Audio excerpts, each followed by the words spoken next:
नमस्कार मैत्रिणींनो, मी तृप्ती. आज काही फ्रेंच फ्राईज खायचा मूड झालेला होता. मुलगासुद्धा म्हणाला की आई फ्रेंच फ्राईज करणं. मग काय, आपण नेहमी मॅकडोनल्डला फ्रेंच फ्राईज खायला जातो, पण कधी कधी मॅकडोनल्डसुद्धा आपल्या घरी बोलवावं लागतं फ्रेंच फ्राईज खायला, नाही का? मग काय, चला मग इथे मी आता फ्रेंच फ्राईज करायला घेतलेले आहे. 2 बटाटे घेतले, त्याला स्वच्छ धुवून घेतलेले आहे आणि त्याला आपल्या जसं घरगुती पद्धतीने आपण कट करतो अगदी तशाच पद्धतीने आलू वेस्ट न करता मी इथे सगळे फ्रेंच फ्राईज कट करून घेतलेले आहे. त्यालासुद्धा धुवून वॉश करून घेतलेलं आहे. त्यानंतर गरम पाणी करायला ठेवलेलं आहे. त्यामध्ये मीठ घातलं आहे आणि अगदी एक उकळी अशी काढून घेतलेली आहे फ्रेंच फ्राईजची.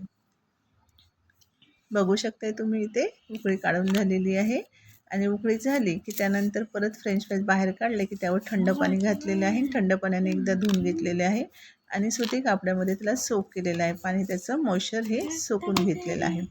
गरम तेलामध्ये फ्रेंच फ्राईज टाकले. अर्धेपट फ्रेंच फ्राईज हे तळलेले आहे, फ्राय करून घेतलेले आहे. बघू शकताय तुम्ही इथे साधारण फ्रेंच फ्राईज हे तळून घेतलेले आहे. परत अजून थोड्या वेळानंतर त्याला रेस्ट झाल्यानंतर परत अजून थोड्या वेळानंतर त्याला परत अजून फ्राय करून घेतलेले आहे.